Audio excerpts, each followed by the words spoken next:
(2018) Porsche 911. The sound of the $293,200 911 GT2 RS resembles nothing in the current Porsche lineup, or out and about right now, period. Sledge the floor-mounted quickening agent pedal and the GT2 RS spit-screwed, musical frequencies that will roll your spine and influence your hair to remain on end. We needed to make a genuine turbo. Porsche's Andreas Reuninger, who's accountable for Porsche Elite GT scope of autos like the 911 GT3 and Cayman GT4, says, on the grounds that these days turbos have a tendency to get changed in a way that they feel like 10-liter, naturally aspirated, motors, and that is not the fact of the matter. Reuninger's voice accelerates, similar to a buzzing compressor. I think a turbo engine has such a large number of intriguing sounds and attributes. I needed this turbo to burble and overwhelm, to make murmuring hints of the wastegate and mechanical commotions. The breathing of the motor, the way it develops control, even a little turbo slack, for what reason not? The GT2 RS must be extraordinary, and it is. For sure.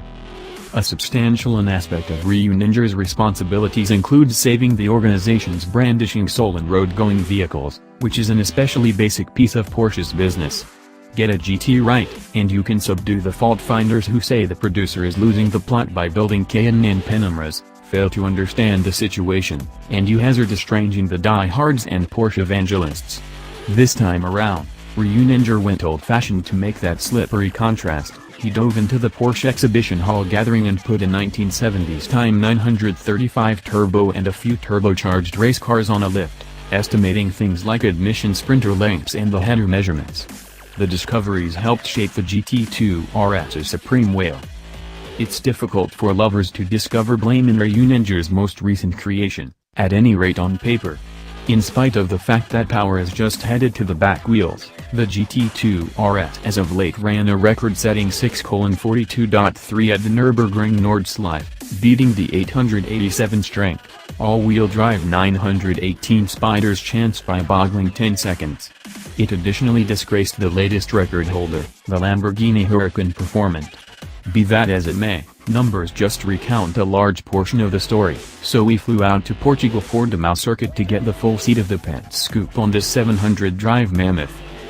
Beating the revered 918 Spider at the Nürburgring requires a fearsome energy-to-weight proportion, no-nonsense motor tuning, a revamped suspension setup, and a touch of good fortune.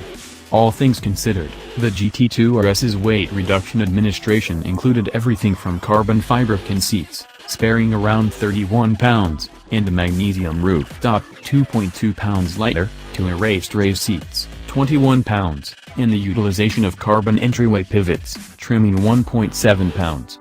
Fusing Gorilla Glass at the back additionally got rid of 7.7 pounds. Tallying the loss of all-wheel drive equipment, the GT2 RS ejects around 300 pounds contrasted with an equal 911 Turbo S, totaling 3,241 pounds.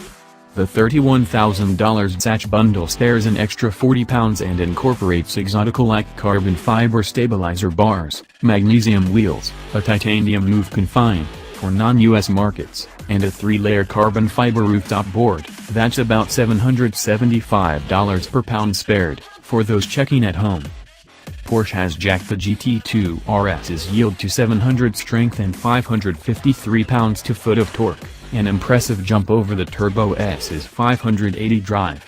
The Turbo S inferred variable geometry twin turbochargers now include bigger turbines and compressors, empowering the 3.8-liter Level 6 to turn to 7,200 revolutions per minute. Overhauled bits incorporate the crankcase and cylinders, while a multi-tube channel sees its first use in a Creation Auto, fusing 5 tubes for expanded cooling surface region. Another novel component includes a 5-liter carbon fiber tank in the load zone.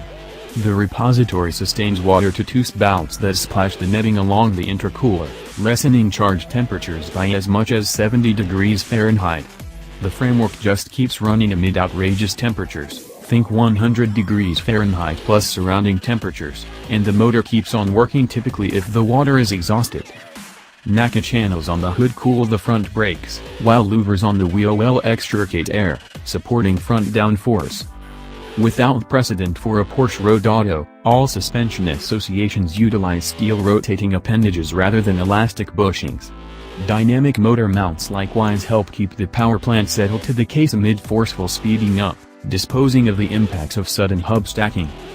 Swing the GT2 RS's entryway open and you'll see an astounding haul in spite of the broad light waiting somewhere else.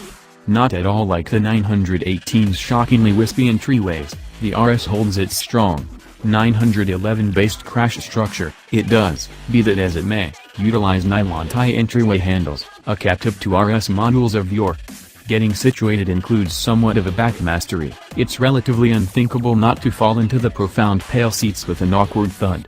Once set up, the cockpit radiates a feeling of usefulness trimmed in Alcantara, heaps of Alcantara, from the controlling haggle selector to the main event, seats and entryway boards.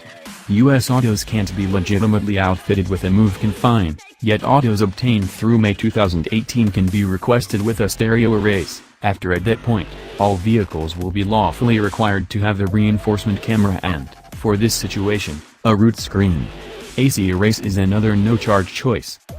The start key turns with your left hand, a convention Porsche has clung to regardless of the pervasiveness of motor begin, stop catches, and the level 6 snarls to life through a titanium suppressor. Since the RS is dependably in track mode, Porsche drops the well-known Manettino-style dial from the wheel. The main powertrain settings on this back-drive beast are PDK Sport, steadiness control off, and security and footing control off. In case you're into significantly growlier sounds, a game fumes catch liberates encouraged decibels by means of a tailpipe fold. Off the line you'll see an unfaltering incline up of snort that highlights the twin turbocharger's energy-enhancing impact. Watch out for the advanced measure and you'll see that lift doesn't generally kick in until around 2,500 revolutions per minute or somewhere in the vicinity, contingent upon motor load. The RS feels light as it quickens, however much else besides direct throttle input makes savage forward movement.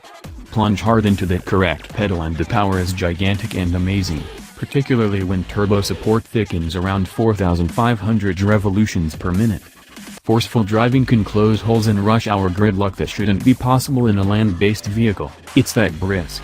At maximum capacity, the GT2 RS runs to 60 miles per hour from a halt in a whiplash commendable 2.7 seconds, putting it keeping pace with a portion of the speediest generation autos available. Strangely, its 211 miles per hour top speed was electronically restricted because of the tires. Porsche engineers say the completely uncorked drivetrain could hit 220 miles per hour. While the changed 7-speed double-grasp transmission moves rapidly and is sufficiently smooth in standard or PDK Sport mode for ordinary utilize.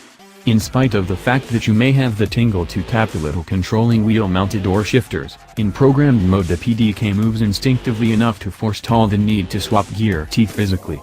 The main two times I thought that it was additionally fulfilling to move physically was amid a short storm when I favored being in full control of torque conveyance, and when I needed to pacify gesturing local people with the sensational hints of the crying fumes.